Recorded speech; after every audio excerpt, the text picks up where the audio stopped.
Imagine buying your kid a toy only to find the batteries aren't included, or buying furniture but it's missing the tools to build it. Frustrating, right? Now imagine that exact same feeling, but you're paying way more. That is what buying business software usually feels like: fragmented, disconnected, and incredibly expensive. Odoo completely changes that. Odoo is a complete, fully integrated business suite where all your apps actually talk to each other. We're talking automated lead routing for your sales team, seamless AI integration, and an intuitive point-and-click website builder. It's everything your business needs to scale, saving you time, headaches, and money. Stop piecing your software together. Go to odoo.com. That's ODOO.com to learn more. You know what's wild? Most people are still overpaying for car insurance just because it's a pain to switch. That's why there's Jerry. Jerry's the only app that compares rates from over 50 insurers in minutes and helps you switch fast with no spam calls or hidden fees. Drivers who save with Jerry could save over $1,300 a year. Before you renew your car insurance policy, do yourself a favor. Download the Jerry app or head to jerry.ai/Libsyn. That's JERRY.ai/LIBSYN. I'm Whitney Baker, coach, facilitator, meditation teacher, and writer. Electric Ideas is for women, especially mothers, who are done disappearing inside their responsibilities. If you're holding everything together but running on empty, or feeling disconnected from your needs and desires, this is a place to come back to yourself. If you're ready to feel alive again in the messy middle of real life, you're in the right place. Let's spark something. Welcome back to Electric Ideas. I'm your host, Whitney Baker, and this is a summer replay. So you guys, one of my summer projects has been delving into the archives of the Electric Ideas podcast because I am doing research for a book I'm writing. It's brought up some mixed emotions because it's fun, but to be totally honest, it's a little bit mind-boggling. Like, wow, I can't believe I had that conversation 4 years ago. And that was the case with this conversation with Gloria Zhang. So I love the idea of honoring your inner child. I think tending to our emotions and becoming more clear, conscious communicators are skills we can learn, but not that many people are taught them or even realize how much they could transform their lives. And that's why I wanted to bring back this conversation from 2022 with Gloria Zhang. Gloria is a relationship expert and therapist. She's well known for her show called the Inner Child Podcast. And her special sauce is helping women, especially overachievers, break what she calls patterns of toxic love so that they can create more successful, more secure relationships, which I know we all want. Some of the ideas and perspective in this conversation might be totally new. Some of the tools that Gloria teaches might sound incredibly awkward or vulnerable for you, but I invite you to go into this conversation with an open mind and an open heart, because half of claiming a life for you as an adult that feels authentic and alive is by unraveling what you've absorbed that was never yours to keep. Real quickly, before we get into this episode, I want to give you a few heads up about what's going on in the Electric Ideas community. I'm excited to announce that in September, I will be reopening new spots for one-on-one coaching. This is for women who are capable of handling the demands of their lives, but are craving more space to hear themselves think, to reconnect with what makes them feel alive, and to get clear on what they want next, what they're calling in, what it would take for them to feel like they are truly inhabiting their lives, not just managing their days. I'm very intentional about how much capacity I allocate to coaching because I love one-on-one coaching, but I also have a podcast. I'm writing a book. I work with companies and groups where I do facilitated workshops and talks.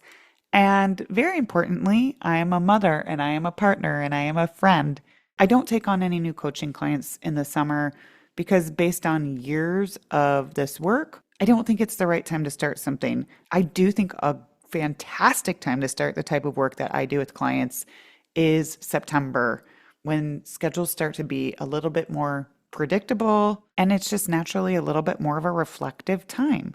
So if you're feeling curious of what it would feel like to go into this next season with some super focused support and feeling more resourced and clear on what you're doing, how you're showing up for your days, what your priorities are, and making sure that you're not only identifying this, but that you're carving out space consistently and sustainably on your calendar. I really encourage you to book a 15-minute spark call with me. You can do that in the show notes. You can just share what's going on and I can get a sense and I can tell you more about the process and the tools and see if maybe this is the season for you to shift something, to invest in yourself, to having a little bit of structure around how you can make a change, how you can start choosing differently. So just to recap, I have a limited amount of one-on-one coaching sessions opening up in September. The best way to consider this option is to snag a 15-minute spark call with me. You can do that with one click in the show notes. If you have any questions, you're welcome to message me on Instagram at @WhitneyWoman. All right, this is a meaningful conversation with Gloria with a lot of depth. I know it's going to spark something for you, so let's get into it. Gloria, welcome to the show. How are you? I'm good, Whitney, and also congratulations on 25 episodes at the time that we're recording. Oh, thank you so much. And I'm excited to have you here to help propel us past that milestone. So let's get right into this because this inner child work is so fascinating to me. And I know you're a relationship coach and therapist, but your focus is really on addressing inner child wounds. So let's start with what the inner child is, just so everyone has the same baseline. Yeah, absolutely. The inner child is a bit of a weird concept for folks who might be hearing this for the first time because it's not literally a real kid inside. But the way that I like to describe it to people is that the version of you when you were little, before all the traumas, before all the social conditionings and rules and these little things that we pick up from growing up, there was a version of you that existed before all of that happened.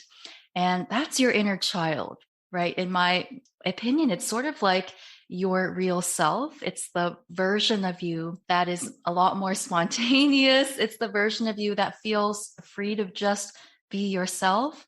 And what happens is as we kind of go through life, people get jaded. People pick up all sorts of belief systems about themselves, about the world. And we lose touch with our inner kids.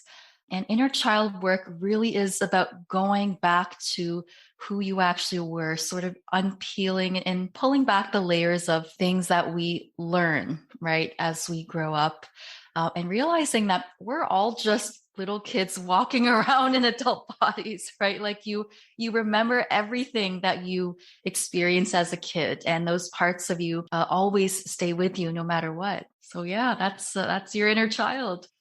All right. So we've got an inner child. And I feel like the way that makes sense to me when you think about, and right now it's summer, so it's easier sometimes for me. I think about when it's just like natural, your natural, present, playful self. That's when it feels like you're aligned with your inner child. Is that a fair Definitely way to explain it? Yes. Like when you think about your best moments, you always feel like you're a kid again, right? I hear that all the time. Or maybe if you had a little bit of too much wine to drink and you kind of let that part of you loose. Yeah, I get it. It's a sense of freedom and wonder. Okay, so that is a wonderful feeling for all of us, but some people have what you call inner child wounds. And so tell me a little bit more about what the signs that might kind of with broad strokes, some of like the general signs that you might hold that, and maybe you're not even aware. Yeah, I think we all carry some types of wounds from our childhood. Even childbirth is a little bit traumatic if you think about it. But the big core wounds that I talk about, so they're abandonment, guilt, neglect, and trust wounds. And basically, it's whenever we have experiences as a kid where our needs are not met during that time of our lives, whether it was intentional or not, we kind of carry those little traumas with us. And they show up later on in our adult relationships. So I think the most common one is the abandonment wound, right? Fear of someone leaving you or breaking up with you. I mean, that's such a common one. And it seems like that's an adult issue of, oh, this is my adult romantic relationship. but probably 99% of the time, I can probably trace that same exact feeling back to maybe when you were 7 years old and mom was leaving you to go to work all the time, right? Those old feelings kind of carry through us into our romantic lives.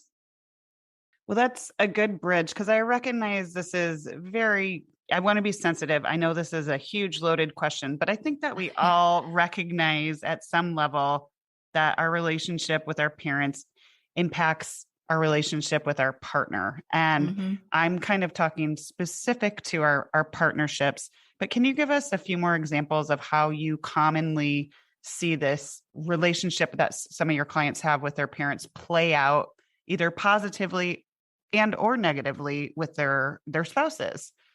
Yes, Whitney. It's called daddy issues for a reason, right? Or mommy issues. And sometimes people don't really like when I use those terms, but let's just call a spade a spade. When you go back to when you were a kid, if you were raised by your parents, that is literally the first interaction that you ever have with another human being, right? And that is why those early year relationships are so important. I would even call them blueprints for us because, if you have a certain type of relationship with your dad, if your dad was always criticizing you, if your dad was, never sensitive to your feelings, right? That's shaping your view of what a relationship with a man is like, or with a woman, if it's your mom, right? And this is a bit of, nerdy science, but up until we're about 7 to 8 years old, and even beyond that, but especially during that time, our brains are like sponges. They just absorb and suck in all this information, especially from the people closest to us, which tends to be mom or dad.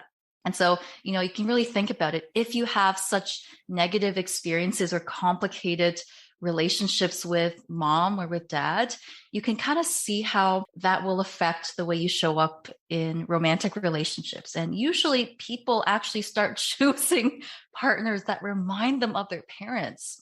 I mean, Freud is rolling in his grave as I'm talking about this, right? But you see patterns where, for example, a common one is women who felt ignored by their fathers sometimes will actually seek out partners that also kind of treat them the same way, right? They sort of end up in these relationships with people who are a bit avoidant or, like emotionally not very present. So that would be an example. That makes a lot of sense. So give us one more, because I mean, we're focused on women here. So that's a Yeah. father Mhm. example. Let's do one example of I'm air quoting because I know people might realize, but mommy issue, people get what we're talking about. So, Yeah. okay, that's really helpful. I just think that for people to have some kind of specific examples. So give us an Mhm. example of a child wound that's kind of stemming in the mommy issue category. Yeah. Yeah. Oh my gosh. There's so many different types of mommy issues. I would say that one I see quite often in clients is the overbearing mother, right? Or the mother that's a bit like a helicopter parent. And that can kind of go either ways. Sometimes, if you are a woman yourself, you find that you start behaving the same way as the same sex parent in your own relationships, because that's kind of teaching you something about gender roles, right? I mean, I used to do that too. So my mom was also a bit of this like very controlling, not at her fault. That's just what she grew up with, like very controlling, very nitpicky type of person. I would just watch her, the way that she would treat my father. And later on in life, I found myself, lo and behold, doing the exact same thing to my partners, of nitpicking them and criticizing them and not really understanding why. Right. But it's because I absorbed that as a kid and I brought that into my relationships. I don't do that anymore, thank goodness. But yeah, that's another pretty common example. Since you opened that up to your personal story, I guess, was there a moment? How did you realize, oh my gosh, I'm doing the exact same thing and that's not what I want for myself? How did you realize that Yeah. and pivot away from that? Well, thank you for asking, Whitney. I've had a lot of pretty bad rock bottoms. So, I've actually been in probably 10 years of quite toxic relationships before I discovered the inner child work. And it was actually my therapist at the time So I was actually in this 12-month situationship where the guy just wouldn't commit to me. And I was finding myself getting into those same dynamics that I just mentioned before. And my therapist said to me one day, he said, Gloria, like this guy you're dating, he seems a lot like your dad. And that was like the mic drop moment, because I had never connected my own childhood upbringing to my current relationship issues. And that's kind of where it all started for me, because I realized that I was literally becoming like my parents, right? Even though we try so hard not to repeat the same things, but it's so ingrained. And that's kind of where it started for me. So whether we are, single or in a healthy, feeling supportive relationship, I think that at a certain age, and sometimes for me, it comes up during life changes. There's certain things that come up replicating behaviors of your caregivers that maybe there's contrast, like you have an awareness, like, for me, I try to get curious about it. But if we're recognizing those behaviors in ourselves and we want to be mindful and kind of move past that, aside from therapy, what are some things that we could do to maybe bridge that gap? Yeah, that's the million-dollar question, right? Yeah. Yeah. So awareness is, of course, always the first step. So I know you're a mama, Whitney, and I think a lot of folks, they start noticing them in their romantic relationships, but they usually don't do anything about it until they become a parent. And then it becomes a lot more obvious, right? Of, oh, wow, there's something about the way I'm showing up for my kids. So I think taking personal responsibility, I know it's kind of a generic answer, but that really is the first step, because at some point you have to not just recognize that you've inherited these things, but you need to make it your personal responsibility to start changing the course of actions that you're currently going down, right? So taking that responsibility. Something I always say to new clients is it takes time to change patterns. It really does, right? Otherwise, I wouldn't be on the show right now. And it's not always about trying to become perfect or becoming a completely different person from maybe who your parents were or what you grew up with. But it's almost about kind of catching yourself 1 minute earlier, right? Catching yourself 30 seconds sooner between the trigger and the reaction. And over time, people find that they are a lot more cognizant of the way that they're reacting to things. And it can take a few tries before you get it right. But that's really all it is. It's sort of increasing the space and the time between that triggering thing and the way that you're responding to it. That makes a lot of sense. And I think too, you mentioned your awareness that I'm a mother. I think that sometimes in talking to people in my community, and I have obviously tons of mom friends, I think when you have kids, sometimes things get triggered in you or your spouse that didn't come up in your relationship at all before. I think that kids can show us unhealed wounds. Would you say that's fair? Absolutely. Yeah, totally. There's one specific thing that just came to mind for me, which is sometimes if you had a particularly difficult year as a kid, like let's say you got bullied when you were, starting to in prepubescent years, for example. And then when you see your kid hitting that age, right, it can bring out certain things inside you because it reminds you of something bad that happened to you at that time. And you might find yourself becoming more protective of them, or even triggered by your child themselves as they get older, right? And then you kind of see yourself in them and the way that you were. Yeah, that's really interesting to be sensitive to. Another thing that comes up a lot, and I know you address this with some of your clients, is this can happen, kids or not, but I feel like women get into this caregiver role. And tell me about this. Let's bring it back to kind of the inner child wounds where your expertise lies.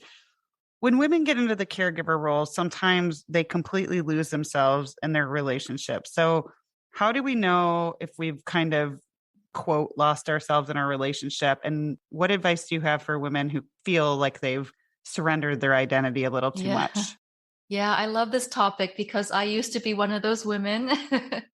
Right? I felt like I was such a badass in, my career life. And then it was a flip just switched when I got into a relationship. And all of a sudden, like all my attention was going to that other person, making sure they were okay, making sure they were happy and taken care of. And then you don't realize it until later on, right? That you've been sort of pulled into this vortex. That's kind of what it feels like. I don't know if you've ever felt that way before. It's so interesting when we look back to the way that we raise girls and boys. Boys get trains and girls get babies. Right? It's like, you just got here. Let me give you this other toy baby. And I think that kind of conditioning starts so young. Of why are little girls playing with kitchens and little boys are playing with Lego pieces? It doesn't make any sense. And so I think all of us collectively have sort of internalized the nurturing women sort of archetype, right? That women are going to be there to take care of you and pick up the pieces. And of course, there's nothing wrong with it. I think everybody as a human being has nurturing elements to them, right? But that's not our sole purpose in life, right? We're more than just that. So I do think some of it is societal, and the rest of it is also, on an individual level. What did you see your mom doing when you grew up, right? Was she the one that was always working hard, putting herself last to take care of the kids? Because if so, you're probably going to start doing that too, right? And not even realize it. Yeah, I think this is going to give people a lot to think on and a lot of awareness. So, okay, I have a few more things I just think that would be really important. I know we're jumping around a little bit, but I love it.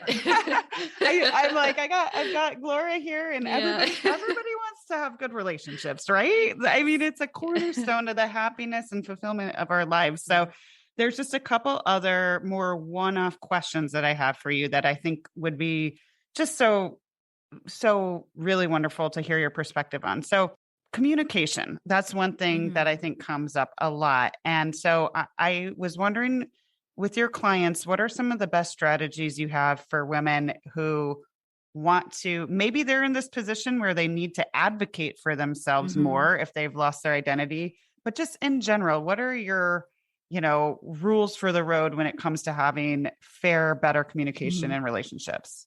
Yeah, such a good question. I mean, everyone wants to be in a happy relationship, right? You never hear anyone saying, I just want like an okay relationship. Like nobody says that. And so, to your question, Whitney, since I do work with women, I think for women specifically, there's certain challenges when it comes to fighting and communication issues. And I find that for women, it's not so much about how to deal with the other person, but it's more about becoming more connected with your own emotions in general, not always. Because, whether you're losing yourself in a relationship or you're just losing control in these arguments, there's kind of a common denominator there, which is the fact that you're not really listening to your own feelings, right? If you were really listening to your feelings and honoring your own boundaries and your own emotions, you wouldn't be losing yourself in the feelings, because your feelings will tell you that it's time to take a freaking nap, right? It's time to go, on a girls' trip and take care of yourself.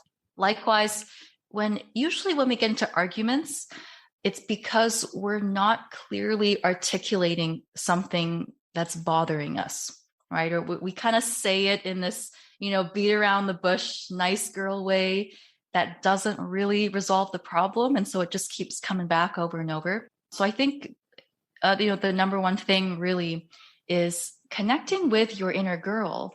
So this is an exercise I like to do with listeners and clients, of really pulling up this image of what you looked like as a little girl and bringing her out, right? And putting her right here on your heart and just asking that little girl, what are you feeling right now? And that's it. Sometimes that's all you need, is having little Whitney or, little Anna, little Bethany feel like you are acknowledging what she's feeling. And she might say, well, I'm really frustrated at my husband, right? Or I'm really upset that this happened, or I'm disappointed. And that's the thing that's the work really, is sitting with those emotions and dealing with them. I think, and communicating them in a way that the other person can actually, respond to what you're saying, right? Because if you're just going in saying like, I'm fine, right? Or nothing's wrong, right? That's not really moving the relationship forward. It's just kind of creating this energy suck for the both of you. So yeah, connecting with your inner girl and just asking her how she feels and making that okay. I love that you shared that because I like to give people a tangible practice that they can try. So just to go a little bit deeper in that, would you recommend like using when's the best time to try that? I mean, in the morning when we're fresh and uninterrupted, or after we have a disagreement and maybe or in moments when we feel like we didn't handle ourselves as we would have wished? Is it more something reflective? Like, okay, what needs aren't getting met with little Gloria, or just tell me a little bit more so people can really try that. Yeah, that's a really great question. I kind of treat this like I would with fire drills, where if you're only doing it when there's the building's burning down, it's probably too late, right? Because you haven't really built that muscle memory for it yet. And unfortunately, if you're only focusing on crisis management, you're kind of missing the point. So to those listening, yes, I actually do recommend people doing it first thing in the morning before there's a crisis, so that you can actually practice what it feels like to get into that mindset of checking in with yourself. For the longest time, Whitney, I didn't do any self-care for like a very, very long time because it seemed so cheesy, like it was like, like I could take a 2-minute break. I could not. It felt like it didn't actually make an impact, but it really does, right? It's those little moments of checking in with yourself that kind of, add up over time. So yes, you were correct.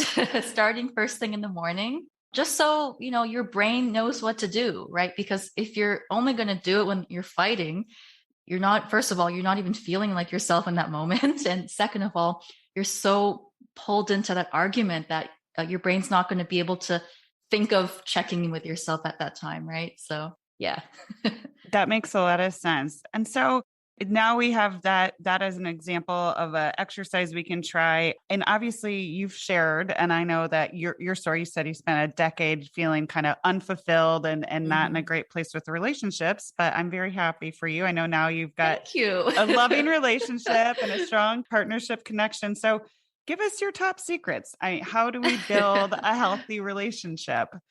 Yeah, definitely. Thank you very much, Whitney. Yeah, this is our house. And it's something that in the past, I never thought would be possible for me. Because I always thought that I was just, too broken or too damaged, or all of these beliefs that I think a women carry with them. And I really do believe it starts with you, right? I do truly believe that. I mean, this is sort of a second exercise I'll throw in here, but if you look at all the people in your life right now, except for family, like your friends, your relationships, those people actually symbolize what kind of person you were at the time that you met them. Right. And so if you had very poor boundaries like 10 years ago, probably all of your friends that you met at that time were people that only became your friend because you had poor boundaries. And we kind of do the same thing with relationships, where we attract people, where we choose people and bring them into our lives because of who we are. Like relationships are sort of like an extension of ourselves. So when it comes to, meeting someone, I believe it's about who you're showing up as in your relationship. But if you are already in a relationship, it's about learning to take accountability for your own stuff, right? It's very easy to blame everything on your partner. I've been there. I know what it's like. But at the end of the day, I think we all intuitively understand that it really does take two to tango, right? And we can only be accountable for our own actions. And I mean, the other thing is when you've already committed to someone, you've basically told them that I accept you the way you are, right? And so if you're already with someone, it really is in your best interest to become more accepting of the other person. I think that's really important, without judgment, because we all want to be loved for who we are as well. And it's mirroring that same expectation to your partner. Right. So, I mean, I'm not perfect. I'm such a klutz. Like my partner, Andrew, he's the clean one in the relationship. And so I've had to adjust a lot, but he doesn't make me feel bad about it. He's not perfect either. And I have to be, loving and okay about it. And I think that is probably, if I had to pick one thing, is probably one of the most important things to sustaining a relationship. So, yeah. That's beautifully offered. And I feel like it's really easy, especially if you've been in a long-term relationship, to nitpick, but maybe using that filter of, is it really worth, saying that, No, I wouldn't want to be nitpicked. So just reminding ourselves, I hear you there.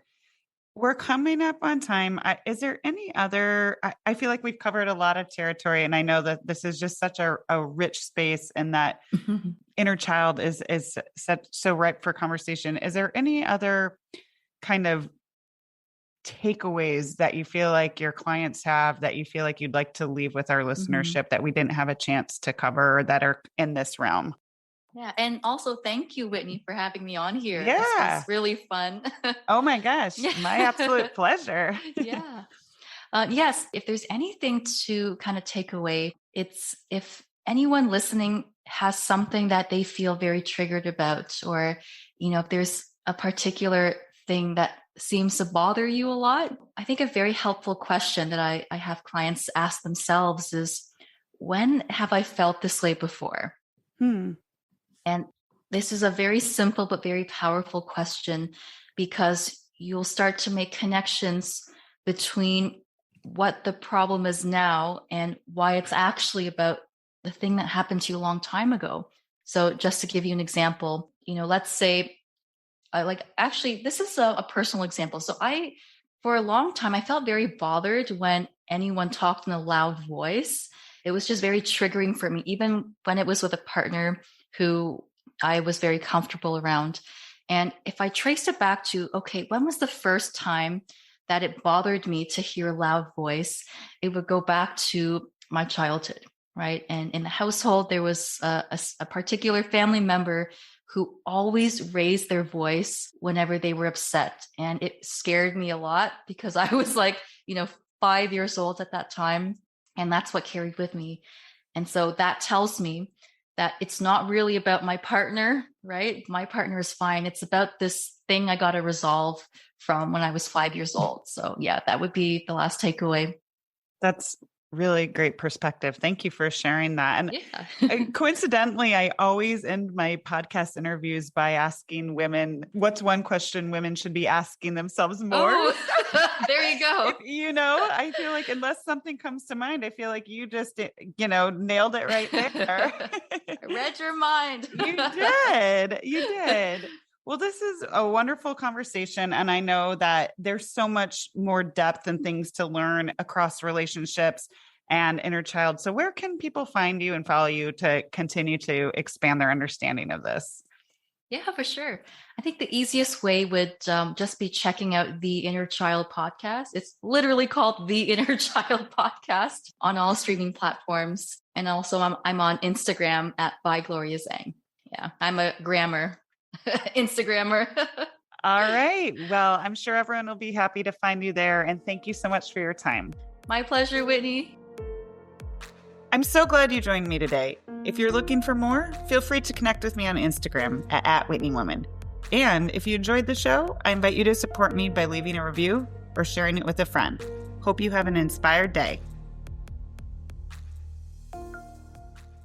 Jerry is changing the way people think about car insurance. For people who like to save or just shop smarter, that change already happened. With Jerry, you're not locked into a policy that auto-renews. Reshop anytime by comparing up to 20 quotes side by side and switch, all in the app. No spam calls, no hidden fees. Drivers who save with Jerry save over $1,300 a year on average. You'll probably be the first one you know to use it, which makes you the smartest friend in the group. Download Jerry today. A text says, "You're on my mind." A bouquet from 1-800-Flowers says, "You're my everything."